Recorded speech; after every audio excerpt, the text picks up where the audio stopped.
Бүгдээрээ ойд тоо толгой нэгсэн үедээ хөнөөл учруулдаг нэгэн зүйл ирвэхийн тухай хамтдаа мэдэж авцгаая.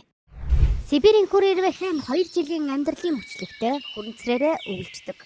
Ирвэхээ 6 дугаар сарын сүүлээс 7 дугаар сарын сүүл хүртэл эвцэлдэн 2.2 мм урт 1.9 мм-ийн өргөнтэй 200-аас 300 өндгөө модны мөчөөр шилмүүс гол ишин дээр нь шахна. Шин өндөг ногоон хэд хоногийн дараа цайвардуу эцэстээ толготой бараан болно. Өндөгнөөс дөнгөж гарсан хүрэнцэр сар гаруй идэвхтэй хооллон 9-р сарын эхээр хөрсөнд 2-оос 6 см-ийн гүнд өвлжинэ.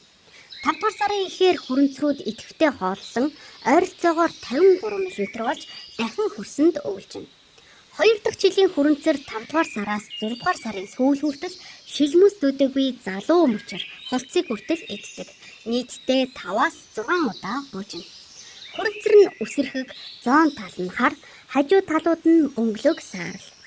2-3 дугаар цагирах хөхөвтөр туяатай, хөндлөн судалтай. Харин 4-өөс 12 дугаар цагирах дээр тахархуу бараан толготой.